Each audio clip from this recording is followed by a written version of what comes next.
continuamos el teatro, en este caso, con los autores.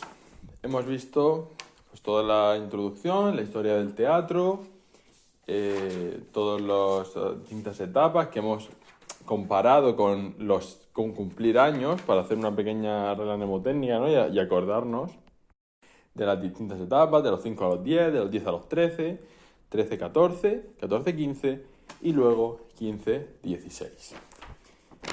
Ahora vamos con los autores. Estos autores van a pertenecer ya a 15-16, ya al siglo XV, siglo XVI, incluso ya vivirán en parte del siglo XVII, porque son autores del Renacimiento, o bueno, Shakespeare, que es una etapa en sí mismo de la literatura inglesa.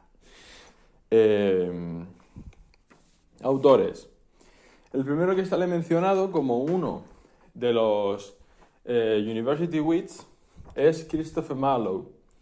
Hay una lista de los University Wits.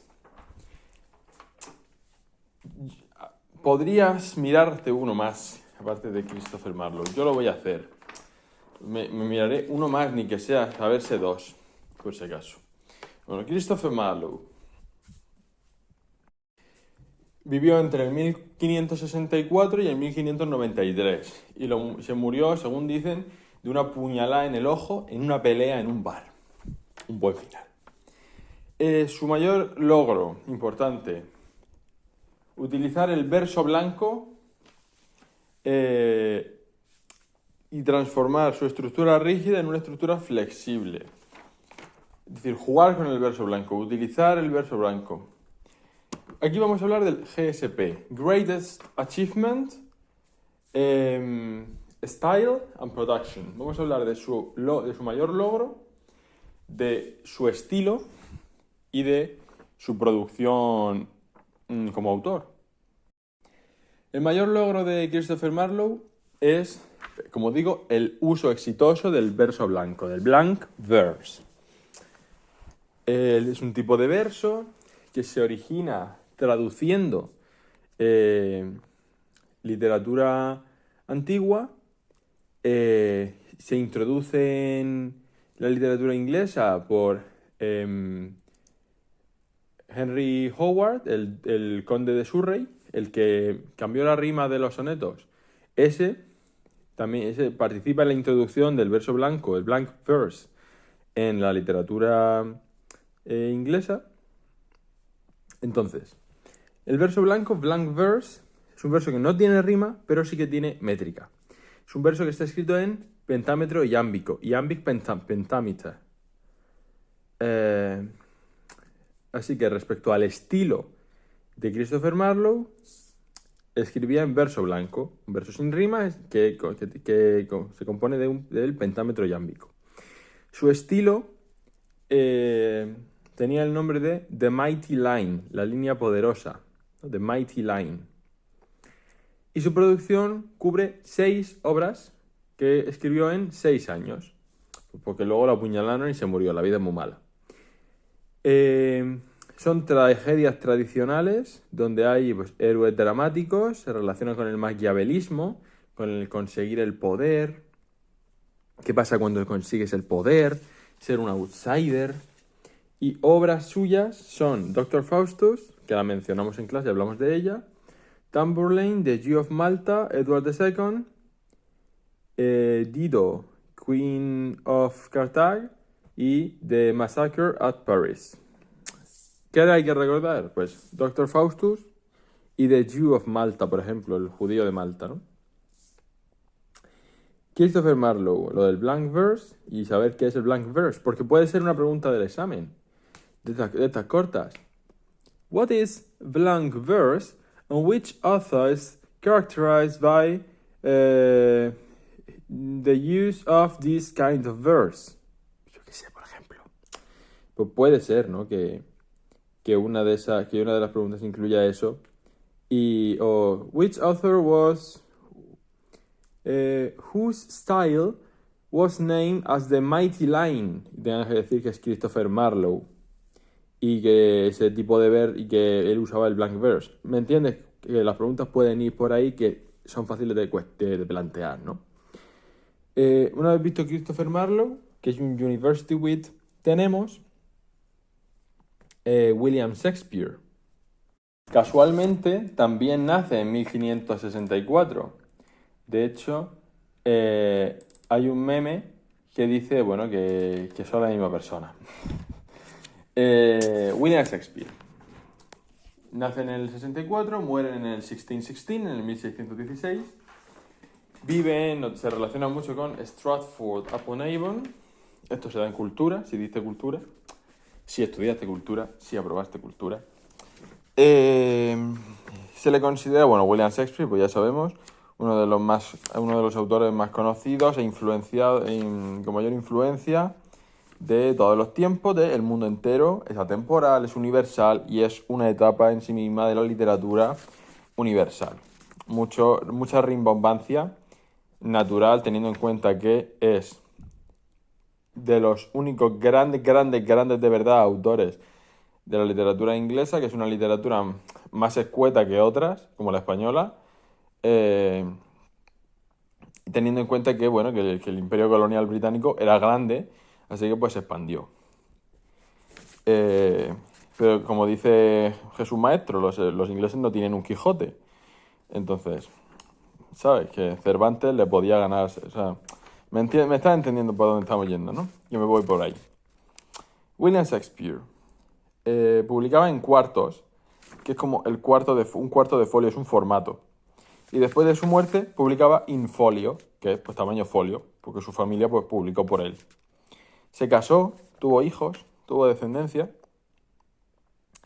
Y aquí, ¿qué vamos a mirar de Shakespeare? Por un lado, vamos a hablar de sus inspiraciones, que van a ser cosas muy razonables. Las fuentes clásicas, lo griego, lo latino, la historia inglesa y las novelas francesas, italianas, las narrativas europeas. Shakespeare era muy bueno, pues, inspirándose en las historias y contándolas. Él era bueno contando. No es tanto qué te cuenta, sino cómo te lo cuenta, ¿no? Y respecto a sus puntos fuertes, hay que pensar en qué era bueno Shakespeare, como digo, en contártelo, ¿no? No en solo qué te está contando, sino en cómo te lo está contando.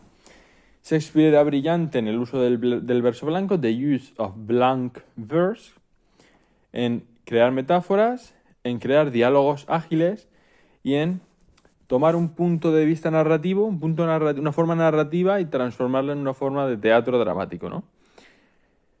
Shakespeare era actor, era escritor y era show businessman. O sea, tenía el Globe Theatre, ese teatro a cielo abierto era suyo. Entonces, strong points. The use of blank verse, creating metaphors, writing agile dialogues, and turning a narrative form into a dramatic one. Pues tú te tienes que imaginar un verso blanco con metáforas que forme parte de un diálogo, ¿sabes? Hazte una imagen mental para acordarte de esos 4 puntos fuertes de Shakespeare. Y ya con eso pues lo tendrías.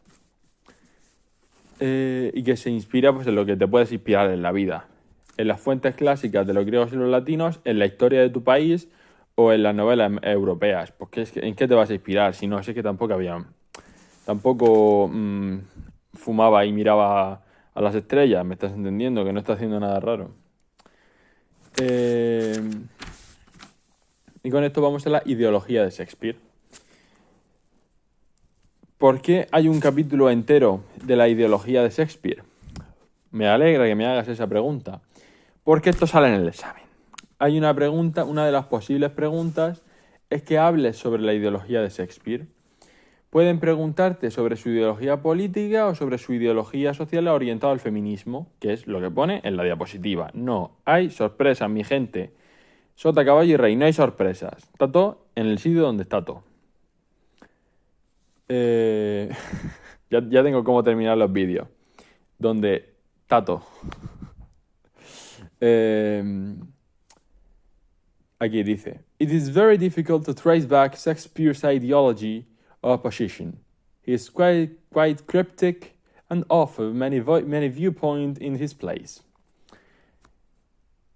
Y aquí, si nos preguntan por la ideología de Shakespeare, decimos, pues eso, que no es fácil ubicarlo porque políticamente tiene obras donde se muestra conservador y patriótico, Henry IV, Henry V, las históricas, pero tiene otras donde se muestra radical, como King Lear, que es vemos que es una tragedia.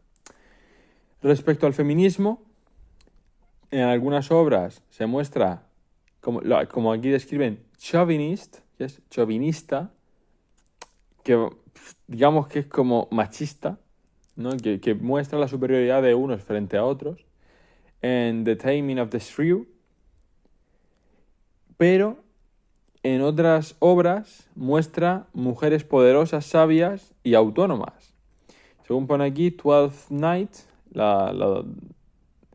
y King Lear de nuevo.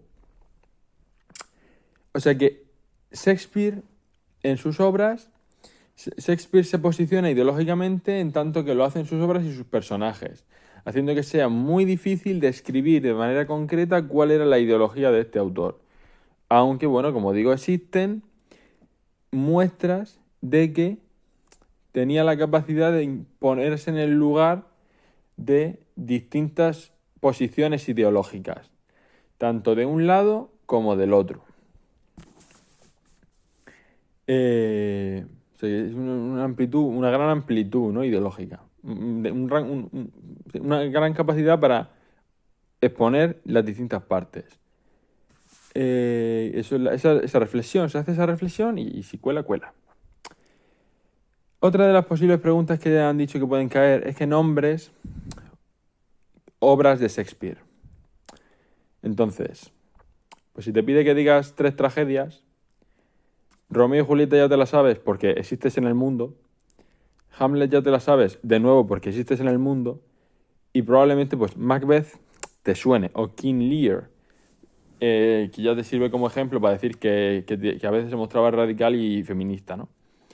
Entonces, tragedias: Hamlet, Macbeth, Othello, Romeo and Juliet, King Lear. Y las tragedias, como vimos que podían ser tradicionales o que podían ser modernas, pues muchas de estas suelen ser tradicionales, ¿no? Y lo que hace que sean tragedias es que tienen uno de estos 3 elementos. Un espectáculo de sangre. Te mato, pero encima luego me tropiezo yo y me mato yo, y cuando yo me caigo le doy a un cuchillo que sale volando y mata a otro, y ahí pues tienes es una boda de sangre, un espectáculo de sangre, la boda roja, ¿no? Un espectáculo de sangre. Un final infeliz, tienes que elegir uno o más, ¿no? Un final infeliz, o el ascenso y caída de un hombre, teniendo eso consecuencias para la sociedad en la que vive, el reino en el que vive, pues el mundo en el que de alguna manera vive. Luego tenemos las comedias. Trucazo: si te da un nombre de una obra y te dice que se la clasifiques, las comedias tienen nombres largos, más largos que las tragedias. Las tragedias suelen ser, o sea, aquí son nombres de una persona. La persona a la que alrededor de la que pasan las cosas, o las personas que ascienden y caen, ¿sabes? En cambio, las comedias tienen nombres más largos.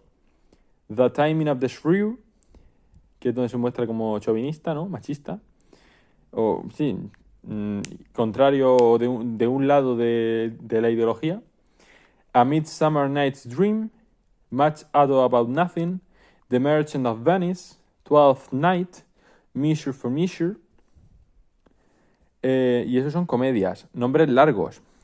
Si te dice, dime 3 comedias de Shakespeare: The Taming of the Shrew, A Midsummer Night's Dream, Much Ado About Nothing, mucho ruido y pocas nueces, ¿no? O bueno, pues yo qué sé, la que te guste. Y luego algunas son cómicas, hostia, digo mucho y luego, pero bueno. Algunas son romantic comedies, comedias románticas. Much Ado About Nothing, por ejemplo, es una comedia romántica. O sea, es que pasan cosas de tontos, en plan de... No sabes el pedazo de imbécil que me he encontrado por la calle. Casi me atropella con su moto. Y de repente aparece el chico y se enamoran, ¿no? Y luego comedias oscuras. O sea, sí, comedias oscuras. Dark comedies. Que la última que he leído, Measure for Measure, es una comedia oscura. Porque según pone los apuntes, no me ha dado mi tiempo vital a leerme todo esto. Es una comedia que incluye temas oscuros. Finalmente, las obras históricas de Shakespeare son tanto las más fáciles de aprenderse los nombres como las más fáciles de identificar. Porque es el nombre de un señor y el número de ese señor. Richard II, Richard III. Henry IV, primera parte, Henry IV, segunda parte y Henry V. Y van de lo que parece que van, de lo que uno puede imaginarse que van, ¿no?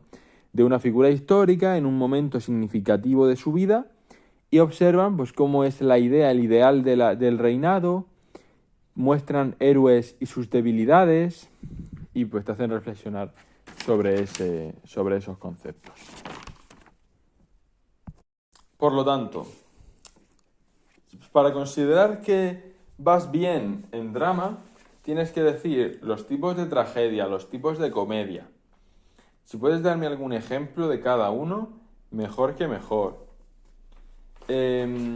Decirme la diferencia entre plot y story. La diferencia entre personajes flat characters y round characters. Entre protagonista y antagonista.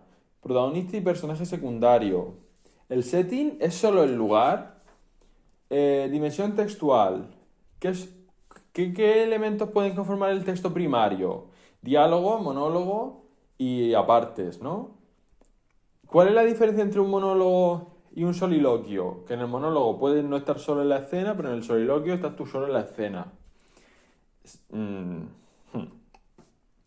¿Qué es el secondary text? ¿Qué son las stage directions? ¿Cuál es la estructura de las plays? ¿No? Exposition, dramatic incitement, complication, crisis, resolution. ¿No? Exposition, conflict, increasement of the action, clímax, falling of the action and resolution. Una forma desarrollada de introducción, nudo y desenlace. ¿Qué diferencia hay entre un playwright y un dramaturg? ¿Qué son los props? Los objetos estos pequeñitos. ¿El stage es solamente el espacio físico o también incluye la música, los efectos especiales, el sonido y las luces? Performance, que esto creo que no lo he mencionado. Hay dos tipos de métodos, hay dos métodos de actuar. External method, que se basa en fingir, en imitar la respuesta emocional, y el internal method, que se basa en la internalización y en sentimientos reales, el actor de método. El external method es, voy a hacer como que estoy triste mientras interpreto que mi personaje ha visto a su amada morir. El internal method es, me meto en el papel, me imagino cuando mi mascota se murió hace 10 años, me lleno de toda esa pena y lloro alimentado de ese sentimiento real. Eso es el actor de método, del internal method.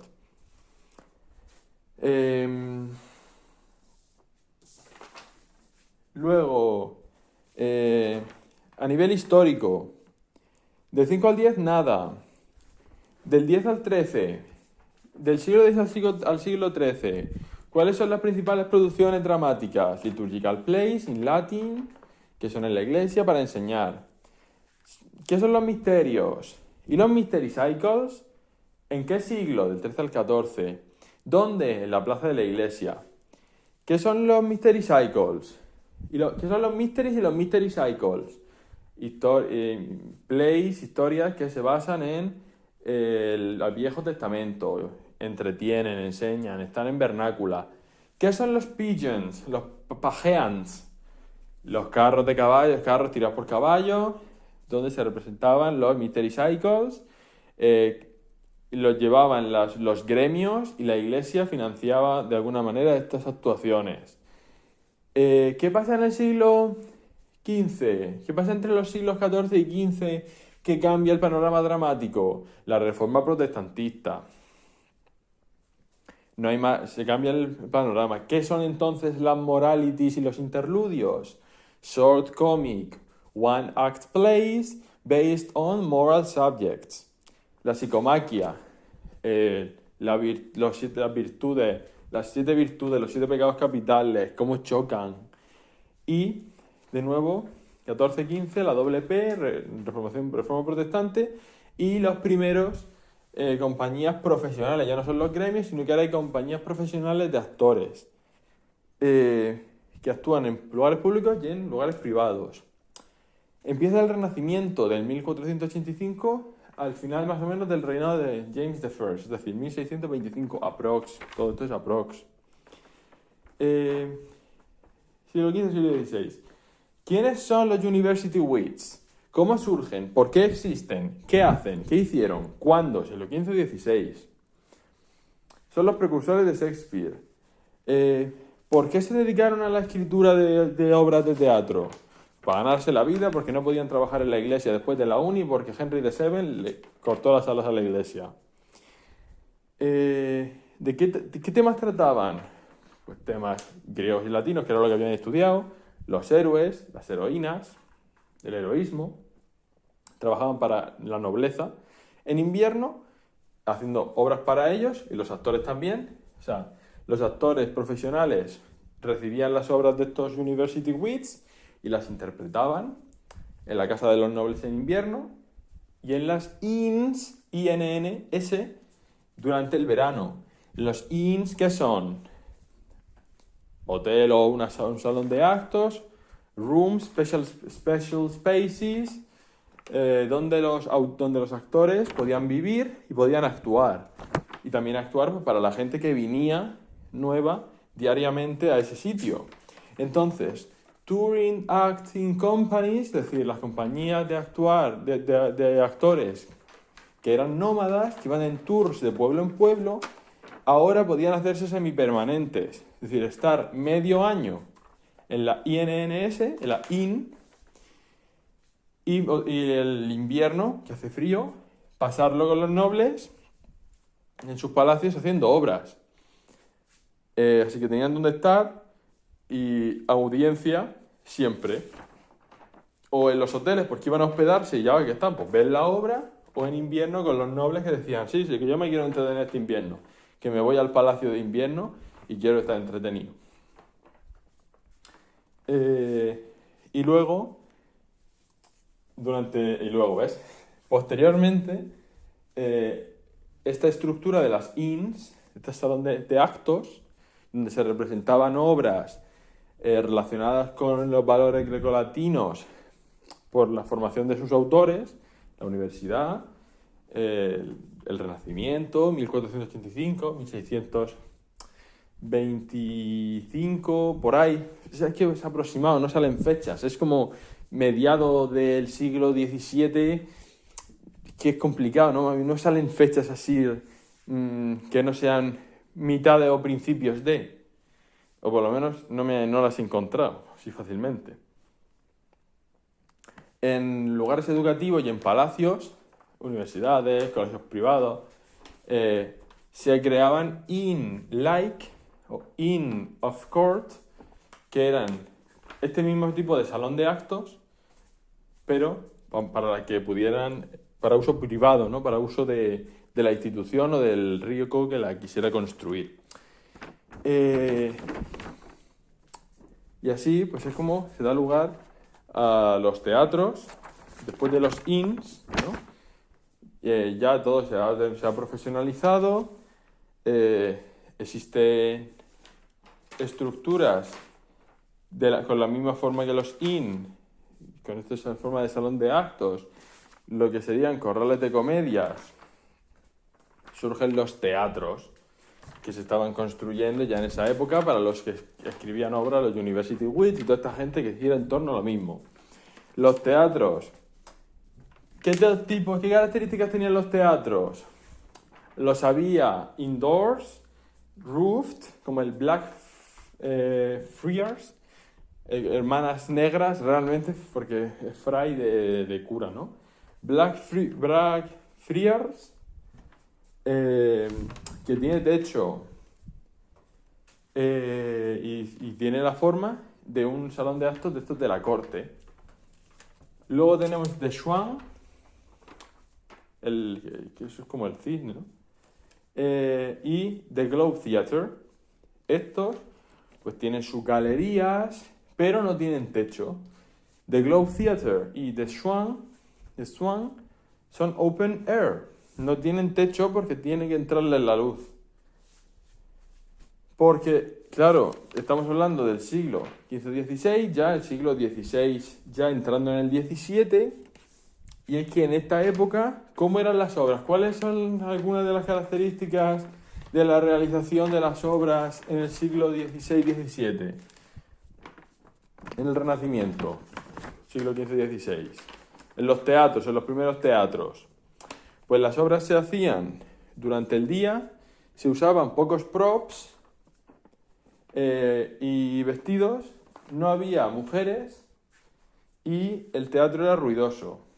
Imagínate una imagen mental de un señor con un vestido de mujer y un palo en la mano, un señor con peluca de mujer, es de día y hay mucho ruido de fondo. Las plays se hacían durante el día porque no había luz artificial. Se usaban pocos props y costumes. Este hombre solo lleva peluca. Es un hombre con peluca de mujer, porque mujeres no había, no female actors. Se usaban chicos jóvenes en su lugar. ¿Y dónde está? Está en un sitio ruidoso. Rowdy place. The theater was a rowdy place. Noisy place. Porque la gente está ahí comiendo, bebiendo. Pues eso mismo. Esas son las preguntas que pueden caer. ¿Quién era Christopher Marlowe? ¿Qué tipo de verso usaba? ¿Cómo se calificaba su estilo? ¿Con qué nombre? Maiteline.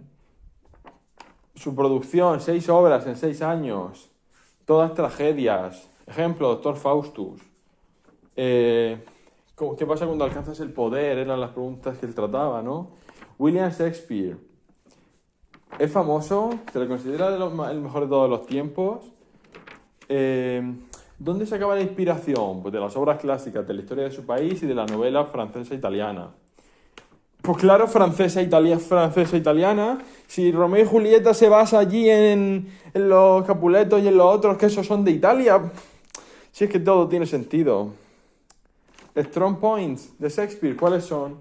Son 4 y te tienes que imaginar una línea blanca con metáforas, un diálogo, ¿no? Un diálogo de líneas blancas con metáforas y todo muy dramático. Pues el del uso del verso blanco, the use of blank verse, the creation of metaphors, agile dialogues, and turning a narrative form into a dramatic one. Porque a Shakespeare lo que se le daba bien que era crear cosas súper increíblemente, historias completamente nuevas y súper originales que jamás se hubiesen tratado nunca, o tomar ejemplo de otros y contarte la historia que tú ya a lo mejor sabías cómo terminaba, pero contártela de una forma muy interesante. Pues eso mismo, lo segundo. Él era bueno contándotelo de una forma guay, de una forma atractiva. Porque sus habilidades eran el uso del verso blanco, la creación de metáforas, los diálogos ágiles y la creación de un punto de las formas dramáticas, ¿no? De la creación de suspense, de la emoción. Y pues bueno, fun fact, que era actor, playwright y show businessman. Última pregunta. Ideología de Shakespeare. A nivel político, ¿qué era? ¿Conservador o radical? ¿Feminista? ¿Qué era? ¿Chauvinista, machista o feminista a favor de los derechos de las mujeres? ¿Esto se puede ver en sus obras? ¿Dónde se ve esto? ¿Está clara la ideología de Shakespeare? ¿O la ideología de Shakespeare no se puede saber claramente y ha escrito sobre las dos cosas en distintas obras suyas? Me va entendiendo, ¿no? Conservador en Henry IV, Henry V, pero radical en King Lear. Chauvinista en The Taming of the Shrew, pero mostrando mujeres fuertes en King Lear o en Twelfth Night. Me va entendiendo, ¿no? La tragedia, las obras de Shakespeare. Dime 3 tragedias de Shakespeare. Hamlet, Otelo, Macbeth. Hamlet, Otelo, Romeo y Julieta. Hamlet, Otelo y King Lear. King Lear, el mismo que usas para decir que tiene ideas, pensamientos radicales y feministas. ¿Qué puntos indispensables tienen las tragedias en el Renacimiento?